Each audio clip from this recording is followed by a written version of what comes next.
Okay, welcome everyone to the weekly coaching call. My name is Omar Pinto with my co-host Tori Skeen. And today we're going to just dive right into our coaching session with Leo. So Leo has something that he could use some coaching with. Leo, what can we help you with? First of all, I'm a huge fan for Sobriety Engine. It's been such a big part of my life, and I'm blessed to be a host a couple of nights a week. Okay, and on Sunday night we had a small meeting. We had an intimate meeting, maybe like 9 or 10 people. And there were 3 people in particular that I was really glad to see. And I'm going to start crying again. I cried 3 times on that show. And I'm thinking to myself, you know what? You're supposed to be a pro. You're supposed to be a coach. You're supposed to be a rock. You're supposed to show some emotion. But come on, man, keep it together. But I just can't. And like you know me, man. When I'm sad, it just it comes out. So now when I'm glad, it just comes out. And I don't know. I carried the glad pain. That's what I'm going to call it because I don't know how else to qualify it. I carried that glad pain for a couple of days into another a PTSD group that I work that I belong to on Monday nights. I still had it inside me. So how or should I make someone else's successes less important to me? How do I make someone else's successes less important to me? Okay. Does that feel like the right question? No, no. How do I make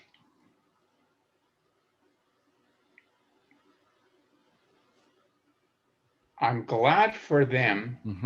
So glad for them. Like when I worked in detox for 10 weeks, Omar, and I knew there that there are friends of mine that were coming in. I could keep them right here. They did not get that close to me. In here, though, in Sobriety Engine, people get really close to me. And I don't like that. Because if you get near me, you can hurt me. And that was apparent again on Sunday. And I'm not saying it's the right thing to do. So how do I buffer? Buffer is a better word. How do I buffer myself not to feel so much involvement with them? Okay, so this is more of what's happening here. This is when you said this feels more accurate. If you get too close to me, you can hurt me. So, which I feel is growth on your side, because it used to be the other way around. How would you have normally phrased that statement? Nothing gets near me. You come near me, I smash you. Right. So this is a beautiful transition from, if you get too close to me, I will hurt you, versus now recognizing you've come into a place of vulnerability and recognizing your softness. I would say that there's softness, gentle. Okay, so I would say that this is how I would describe Leo as soft, I'm not soft in that in a negative state. Like there's a softness about you, like the hard edges have started to soften. So I feel like gentle, kind, caring. Because so there's this facet of you that's always been there. This genuine man who cares, who loves, who's gentle, who's kind, and he's defended himself for many years, constructed this armor to protect himself. And so now you're putting that armor away. So now I'm open and I'm susceptible, and it's like I'm afraid to get hurt. So now let's look at this other, okay? So let's see here. How do I make someone else's success less important to me? So now that we've addressed that, what were you really trying to say? Or is there a better way of phrasing that question? Because we're onto something here. I want everybody to get it. When I'm at work, I work in my recovery home. When I'm at work, I know people aren't going to get it. People, maybe this is it. Maybe this is it. Somebody else OD'd a couple weeks ago. And they were close. That's probably got a lot to do with this right now. Because usually over there, like I expect, and that's a bad way to say it, but I kind of expect them to relapse and go through it and maybe not make it back. In here, when I don't see somebody for a while and they come back, it's like rejoice. But man, I'm so pissed at you and I'm scared you're going to die, so I'm not going to let you near me. Okay. So let's talk about the guy who OD'd. So let's talk about some of the feelings associated with that moment. When I found out, like we weren't tight, but we were close. Whenever we saw each other high, young guy, 27, really nice. He walk in a room, he'd light it up. Nice smile, really friendly. A lot of people that are there, I don't say to them, why are you in here? Well, all the shit that's happened, why wouldn't you be in here, right? This is one of the guys that I would say, why are you in here? You don't belong in here with us, but he went all the way to the end, and he OD'd with fentanyl again. And there's a lot of, I think that's it, maybe, Omar. Because the happiness I have in here is I'm setting myself up to get hurt again, and I don't want that. I think that's it. Well, there's no question about it. You're still protecting yourself. So this is a protection for your own feelings. But when you said to the kid, why are you here? You don't belong here. What was that based on?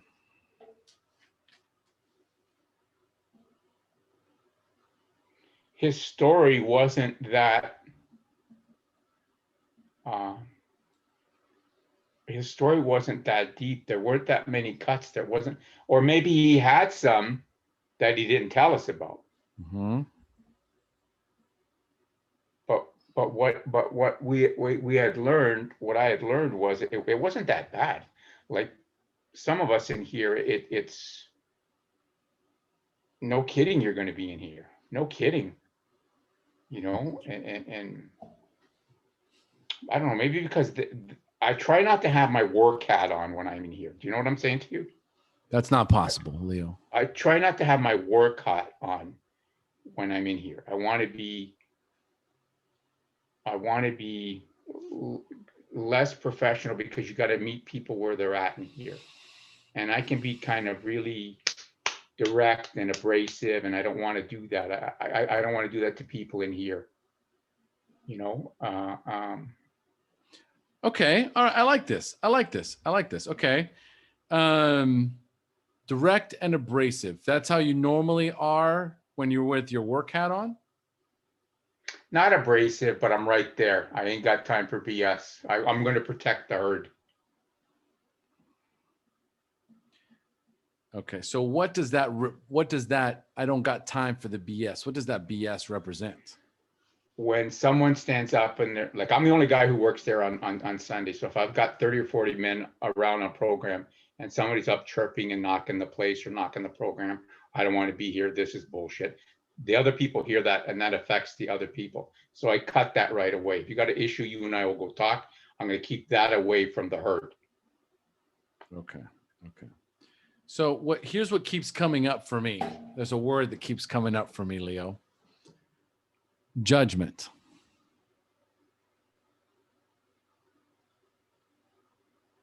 When I say the word judgment, what comes up for you? Judgment is ugly. I don't like it, but I have to. I'm a problem solver. You see, I'm a problem solver. Continue. And here I don't want to judge. There I'm supposed to judge, but here I don't want to judge.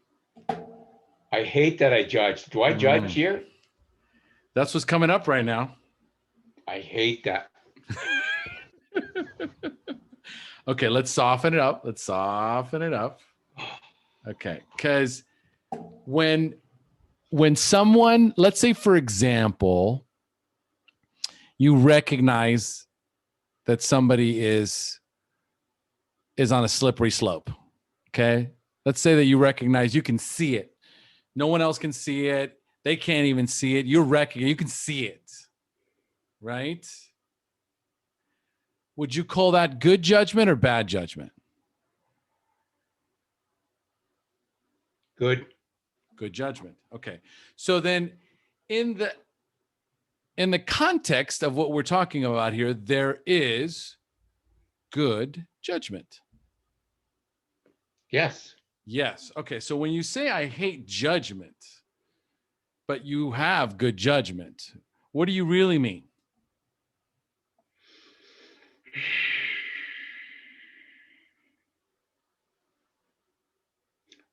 The concept of good judgment is brand new to me. It's just right now. So I don't know what I mean, Omar. Sorry, man. No. This is fine. This is why we do this, right? This is about creating awareness and understanding about what I do and how I do it. Like, I hate judgment, but I have good judgment. So if I hate judgment, but I have good judgment, then there's a facet of me that hates myself. That's already been established a few times. It's been established. So we circle back. We've softened up quite a bit because now we can discuss these things and it's not landing on you as hard. So what's happening is that your body and your mind are now becoming more accustomed to the work. This is the work. Okay. The work is greater understanding, going deeper. There's always deeper layers. So when, I hear someone who is very much affected by other people's successes or failures, ultimately, this could be, and what came up for me was there's judgment here. Okay. I'm judging them because they should make it. This guy shouldn't be here. This guy's story isn't as much. Okay. This one's really bad. This one really needs it. My story's really bad. I really need it. So when we get into this sort of awareness or recognition of judgment, then what would be as I kind of like express that to you or explain that to you, what comes up as a possible way of shifting that energy? Because it's all energy. Am I just working my program? That's a good question. Are you? I don't know. I'm the psychotic. You're the psychiatrist. You're not psychotic and I'm not a psychiatrist. So you're bad judgment. I'm consistent. Leo, let's just boil it down to try and get to some basic truths. Okay. When someone relapses, when someone fails, when someone's close to you and it hurts, right? Like it's painful. And then in this particular case, you're talking about people that are actually succeeding. And there is this overwhelming sense of emotions, like this uncontrollable sense of what you call, I think what did you say here was the glad pain. Okay. So you are, this would be an example of overjoyed.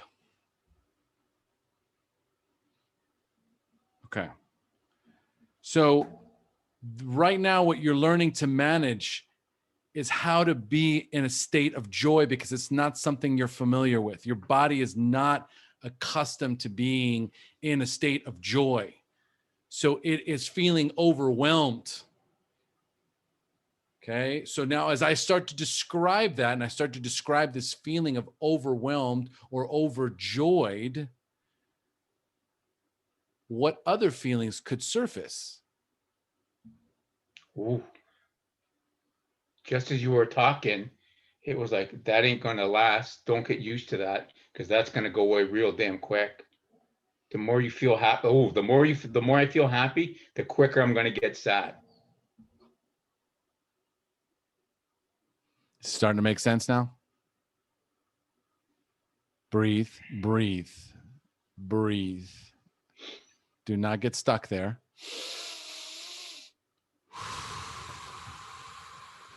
Let it go. Let it go. It doesn't belong to you. You've been carrying this burden.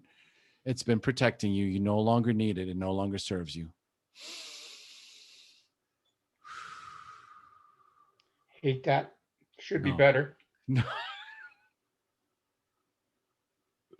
Soften, soften, soften. That's why I'm here. That's why you're doing the work, Leo. This is called the work. It is painful. It is terrifying. It is humbling.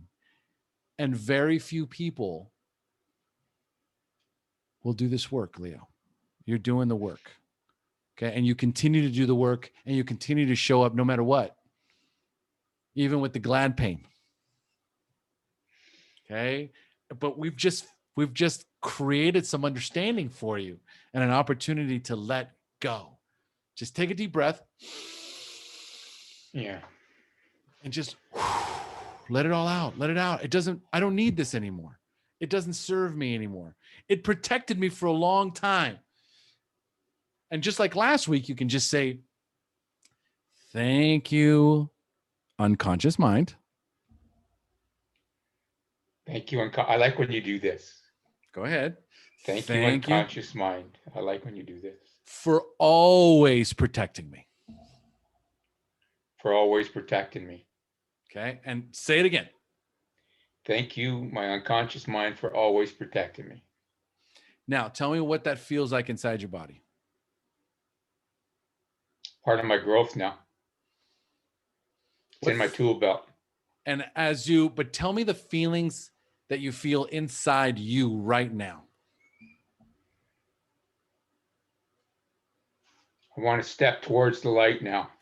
I'm walking into it. There you go. Again. It's okay to feel joy. It is okay to feel joy. It is not my responsibility if someone fails, if someone relapses. It's not my responsibility, nor can I take credit for anyone's success. The level of success and the results, okay, the level of success and the level of failure is all based on the individual's desire to do the work. The good news is, Leo, as you get better and as I get better, we get quicker at pulling people out, just like I just did with you. We just get quicker at identifying through their language how to pull them out. Okay. And so we're guides. We help. We see, you're stuck in a hole. All right. Okay. Right. Now, sometimes you can try and pull them out, right? Or you just fucking get in there with them and you go, don't worry. Follow me. I know the way out. And it's their decision whether or not they want to follow or not. And you chose today to follow. Okay, so is there anything further, or does that clear it up? Or do you feel like there's still something more? I have to ask you, part of me wants to turn off caring. Part of me wants to turn it off, but if I see that lying's a trigger for me. Mm-hmm. And if I tell you I don't care, that's a lie, and that's going to be a shit show all over again. So the fact that I do care, that's kind of like a strength in a lot of ways. It's not kind of like a strength. It is a strength. Kindness, caring, nobility. Okay? You just simply have to remove the responsibility. Take it off your shoulders, Leo. Remove the burden. Let it go. It is not your responsibility to carry anyone. That's it right there too. Ooh. That's it right there too. I have to protect everybody from this. And but that comes from victimization. Leo, when we are victims, we will also adapt to other roles. The aggressor and the rescuer. Okay, those are the three roles. So the idea is to extract yourself from any of those roles. It's called the drama triangle. And so when I have been victimized, then I have a propensity, I have a desire to help others, like a very strong desire. But I have to be I'm the same as you, Leo, right? And I have to constantly be checking myself and making sure that I'm not trying to save someone. And most of the time it's very evident because my life becomes unmanageable. Okay. When I try and save someone, my life becomes unmanageable. Okay. When I am there to hold space and support you and ask you questions like I'm asking you, I'm not trying to save you, Leo. I'm trying to guide you and teach you. And there's the fine line. When I separate myself from this idea of like, I have to save them, they're not hearing me. They're going in the wrong direction. They're not paying attention. Can't you see what you're doing? Now I've stepped back into the hero role, the rescuer role. Oh, all right, there, he's back. What did I do? Omar, you're muted. Leo, did I just hear you say, what did I do? Yes, because I made you disappear, man. Leo yet again steps right into, it's just automatic, steps into victim role. What did I do? What did I do wrong? And then boom, immediately goes into rescuer mode. What can I do? How can I save you? How can I get you back? I must have done something to the internet. We have to recognize when we slip back into our original roles, these roles that were so painful, but they made us who we are. Leo, you wouldn't care as much, okay? You wouldn't be as vigilant as you are. You wouldn't be as driven and determined and outspoken as you are if you had not been so hurt. But at some point, I must remove myself from that hurt, and I have to stop being a victim, stop being a rescuer, stop being an aggressor, and just simply be the hero in my own life. My life. I have to show up for me, right? So when you're public speaking, right, and you're talking and you get overwhelmed with emotions, try and recognize and connect where I'm coming from. What is the message that I want to convey? Do I want to convey a message of a victim, or do I want to convey a message as a survivor, as someone who has overcome, as someone who has come back? The comeback is what everyone's waiting for. And so, as I say that, what comes up for you? I listen to every word that you say. I mean, I don't want to be victim. I don't want to be protector. I don't want to be rescuer. And part of me is going, but I have to be involved. I have to be exposed. Am I the exposed? The exposed, like, you know what I mean? You know who you are, Leo. Okay, you are certified in it. You are educated in it. Who are you? I'm just a coach, man. Yes. Nowhere in there is victim, rescuer, or aggressor.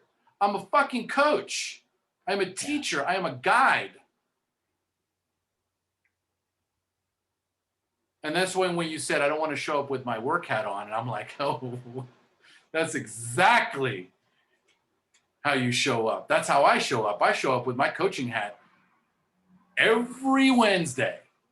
And Monday, Tuesday, Wednesday, Thursday, Friday. Actually, show up every day. I have a lot of coaching calls. But it's not the point.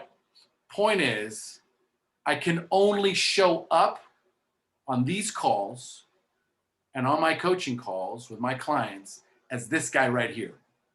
Confident, bold, strong, assertive, ready, fearless, focused, clear. I have to be. The hat goes on.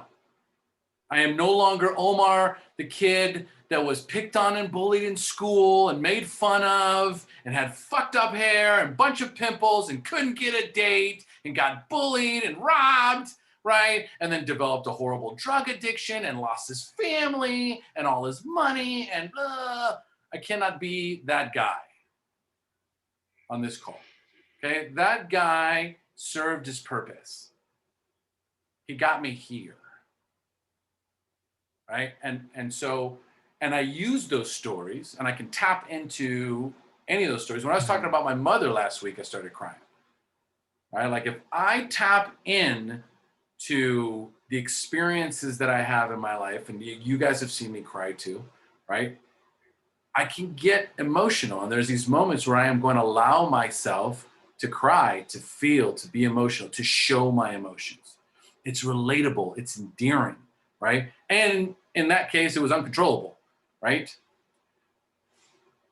But very quickly, the coach steps in and goes, that's enough. Get back to work. He's strong, he's assertive, he's direct. How are you? Leo? I'm getting there. No, you said it yourself.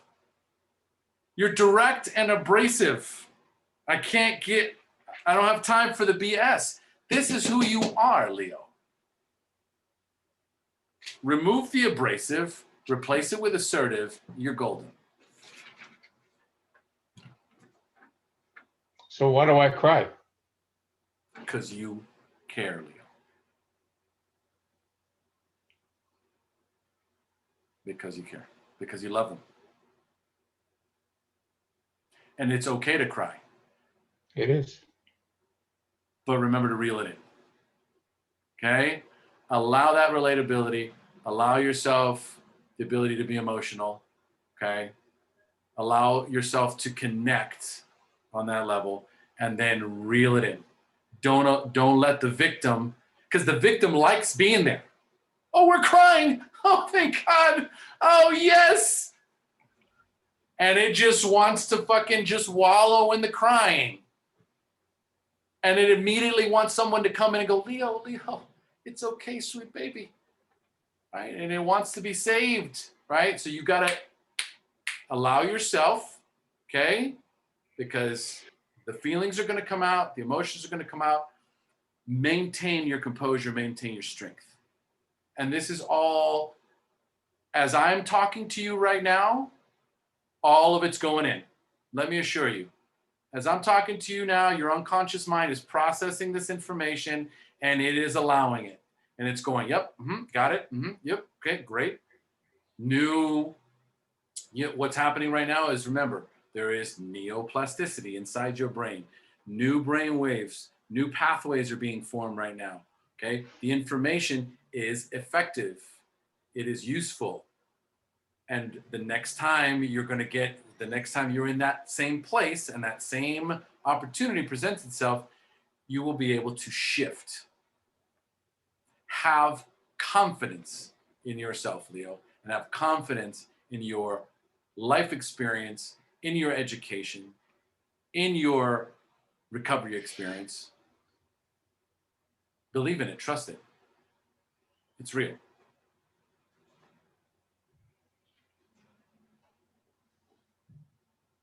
This took a piece of me because I had to process. I know I'm a good coach. But I didn't know I was still becoming emotional with some folks yet. And I thought that was a weakness. And everything you just said is true. It's who I am. It's what I am, man. It is. Do not allow the victim to take control, though. I heard you. Okay, that's all. I hear you. All right, so this is a very, very, very intense coaching call. Who has either some questions, some feedback, comments?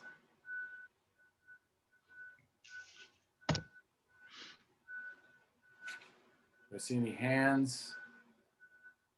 Carrie, go. So Leo, I do feel like sometimes you take a lot of the fact that if you don't see us, to question about our sobriety. It's just timing, right? Like a lot of it is timing. So don't question our sobriety about that, because I love you so much and I care about you. And I think that everything that you're going through is because you care so much. And you just have to take a deep breath sometimes and just know that every one of us that are like there on the days that you don't see us, we're there. We still care about you. I mean, I care about you every single day, and I know that I'm not in all the meetings that you're on, but I care about you every single day. Love you. Look at that. Beautiful, Carrie. Who else?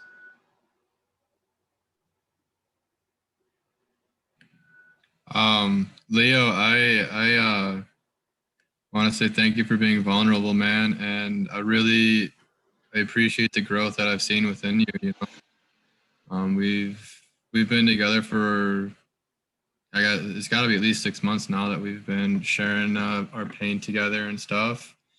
And you know, I like what Leo said, Omar said about changing the word abrasive from assertive, you know, and then backing up like that's who you are. Like a big part of my recovery has been finding my identity and then standing the ground behind that. And you know, like yeah, I think you have to learn how to trust yourself, and I think that you're showing the growth within that, because as Omar was touching on, you've been able to accept more, you know, a couple more jabs that are a little bit more, you know, have a little bit more weight behind them, and you're willing to accept the truths that are challenging for you. And I think that's it's a huge sign that you're growing. And you know, it's not a bad thing to care or to be who you are. It's just you have to be comfortable trusting yourself and knowing that what you're doing is the right thing. Like your intuition, trust your intuition, because it is often always right. For me, when I stop listening to my intuition, I make excuses not to trust my intuition, right? And that's a form of me lying to myself. The disease is sneaky, and it's subtle, and it's quick. And that's all I got. But I'm proud of you, man, and I love you, and I'm here for you in as many ways as I can be. Well said. Trust your intuition. That is so undervalued. We have everything that we need inside of us. All the answers are inside. We just have to know how to listen. And that's where our intuition comes in. Let's see here. Eric, Leo the Lion. All right. Anyone else who wants to jump in?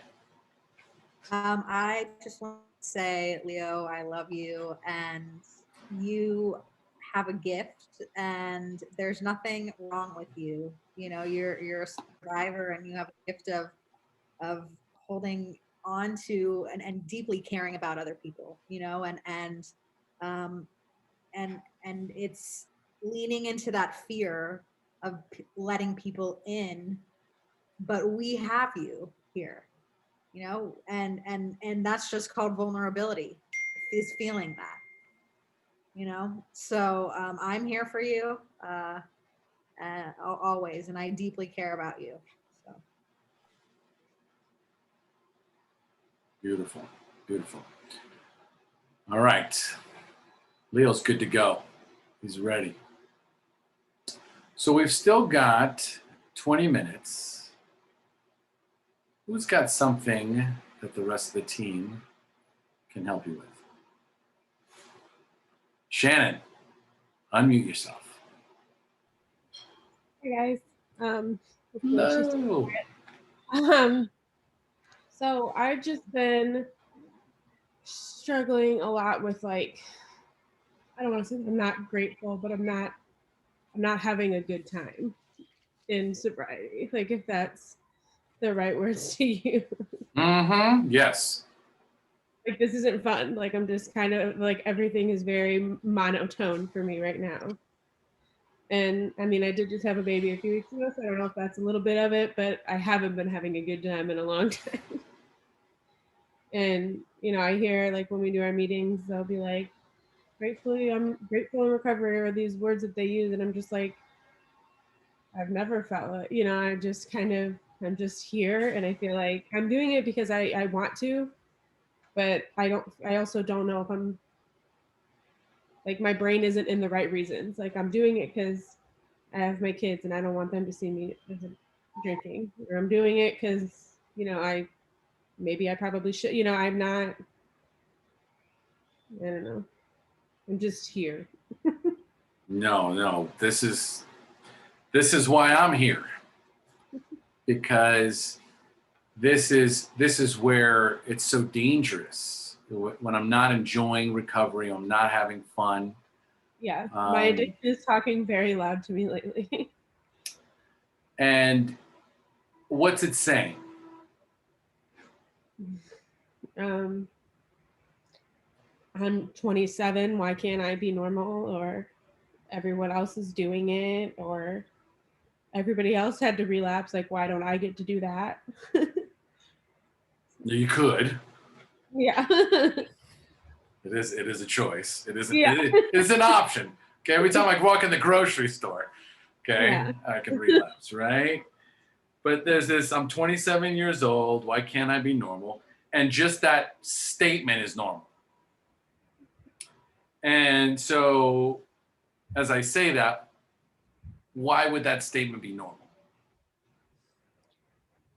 I don't know, because people my age get to have fun and go out, and they can have 2 drinks with their friends and not embarrass themselves. Like, Because other people can. yeah. So I'm sober, I'm in sobriety because of my kids, because I should, because it's not good for me. But it's not because of what I want. that makes me really uncomfortable, but yeah. Mm-hmm. Mm-hmm. So, do you want to drink? Right now, yes. Okay. So what normally what I like to do is I try and identify, because here's the thing. If I'm drinking excessively, if I don't have control over my drinking, chances are it's a soothing agent, a numbing agent, or a way for me to escape. Yeah. Which one of those is it? Probably like mostly escape and numbing. Okay. So tell me about the first time you drank. What did that feel like? How old were you? I was probably 15. And it was really horrible. It was really bad. Um, it was, oof, it was vodka, and I drank far, far too much, and I was a little bit taken advantage of, and I don't, by men much older than me. Okay, And so here's the whole thing. this is very interesting. This is very interesting. So we have trauma. Okay, so my first experience with alcohol led to PTSD because I've got post-traumatic stress disorder from this experience. Okay, 15 years old, taken advantage of, drank too much, probably got sick. Okay. Yeah. Okay, so I'm going to ask you, what is so appealing about the drinking? I don't know. I guess I just don't remember. Like, I don't have to feel it. And Okay, so it's not the drinking, right? So it's, there's a lot of things that people do that I don't do, and there's a lot of things that other people that you don't do either. You're not sitting around going, oh, why don't I do that, right? yeah. But right now, what I'm recognizing is that there's something I don't want to feel. Yeah, I mean, I'm struggling to find my place. I lost my job, not really like any fault of anybody's. It was just like a situation where the state decided that they didn't want me to do it, my job. So I finally had found my place there, and now I've been home. I had a slip disc when I was pregnant with her, so I couldn't work, couldn't move very much, and so now I've been staying home, and I hate it, and I hate that I hate it because I feel like I should love being around my kids, and my husband is working from home, but I just feel very pointless. How many kids? I have two. Okay. How old's your other child? 2.5. 2.5. Okay. So you've got small children that require a tremendous amount of work. And, you probably had like different expectations of how life would be at 27. Yeah. Okay. So like there's these kind of like, how do I put this? It's like these unfulfilled dreams. Like this is not my life. I didn't choose this. Yeah. Okay. All right. So the more understanding, the more lightness we can bring to what's going on, and more honesty we can bring to the truth, to your life, right? The easier it becomes to kind of swallow, because it feels like you're trying to eat an elephant all in one bite, and it's just not possible, right? So first of all, you have to be super gentle, loving, and kind with yourself. That's number one. And then number two, it's just understanding what happened prior to the drinking. You were 15 years old, you drank for the first time, you went deep, had a horrible experience, and yet you pine for it, even though it's very, very dangerous for you, but it allows you to escape. What are you trying to escape from? Like I guess I mean it makes me feel like shit, but my kids sometimes, and that responsibility, and then I have a very toxic relationship with my mother that I've been trying to work through, that I'm not real thrilled about. Okay. So now we get to mom. So this toxic relationship with your mother, what was as a child, right? So what kind of experiences do you remember that were like the ones that come to mind quickest? My parents were divorced, and my mom used to tell me my dad could come and pick me up, and she would leave me on the porch knowing that he had a restraining order and wasn't allowed to come and see me. So, How's yeah, that? She would sit you out on the porch, yeah, and tell me it was my dad who was gonna get me, and knowing he wasn't allowed to. and so you would sit on this porch bench, porch bench, or outside, waiting for your father. Yeah, And how many times did this happen? several. Yeah, So what was she really trying to do? just manipulate me, make me all hers, so I would hate him.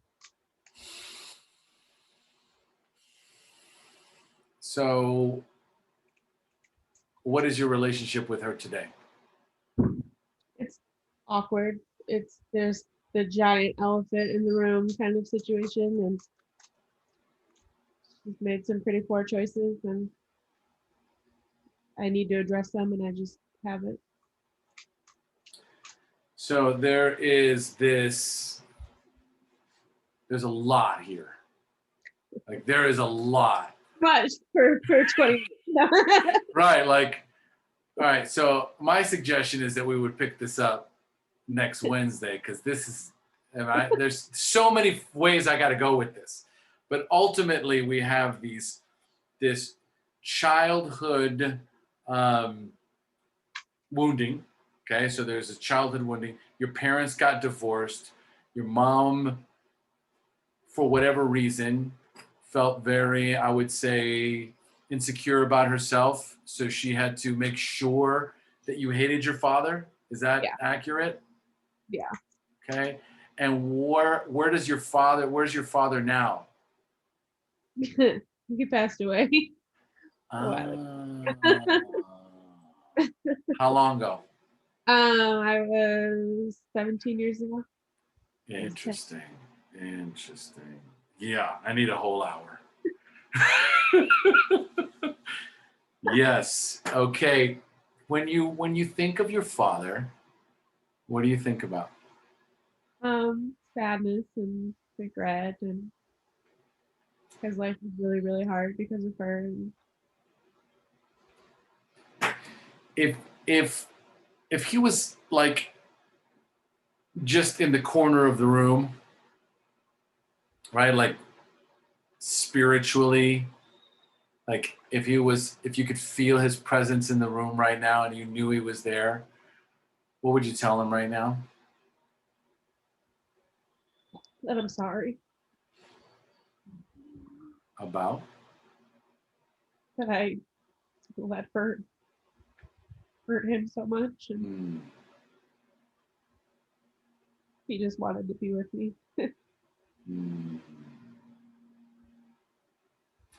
And what do you think he'd tell you if you said that to him? I just love me. There's so much here. And so really but here it always kind of boils back down to these childhood traumas and this wounding. This is an unresolved, and I'm trying to pick the right word for this, because it's not an unresolved resentment. It's an unresolved, what would you say this is, Shannon? An unresolved what? Guilt. I don't know. Unresolved guilt. And so there's a part of you that might be punishing yourself.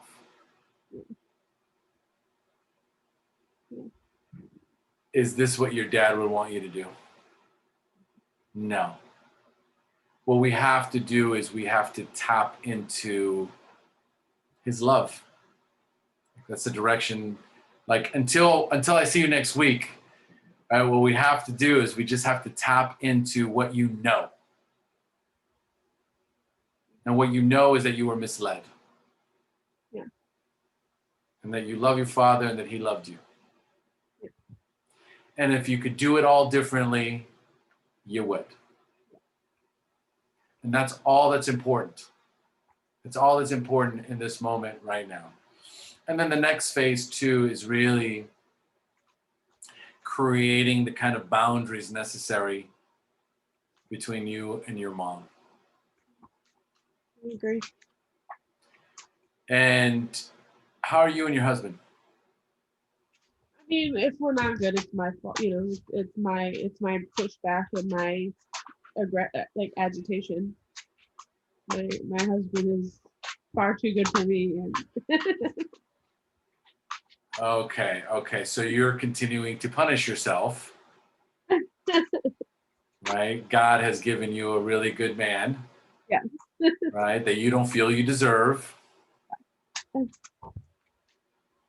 So the more sensitive and caring and loving and understanding that he is with you, the more guilt you feel.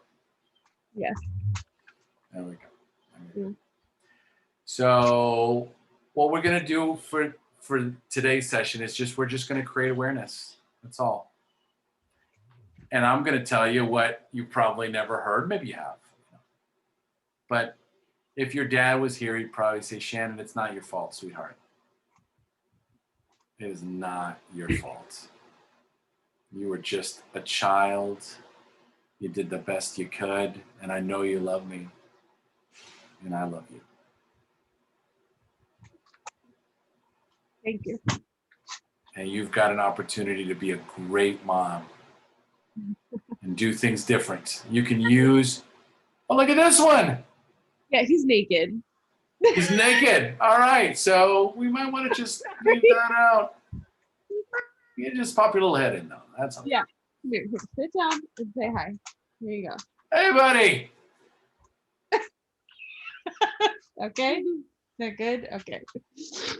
I'll tell you what I did when I was raising my daughter. Okay. Because since I had no idea how to effectively or properly raise a child, because I had a very toxic relationship with my mom. Yeah. So the only thing I knew to do was just do the complete opposite of how I was raised. Exactly. You know, that's the best suggestion or the best sort of like story that I can tell you is that we have everything we need inside of us, whether we like it or not, or whether we had a good experience or a bad experience. The point is that from this vantage point, you've got a pretty good idea what to do and what not to do. Yes. All right. And with that, we are going to close. Shannon, if you would like to, we can continue this next Wednesday. Sounds good. All right. Yeah. Everyone else, big round of applause to Leo and to Shannon. Lots of love. Keep spreading the love. Keep spreading the joy. And most of all, don't be afraid of it. We all deserve it. We all earned it. Love and joy. All right. See you guys next week.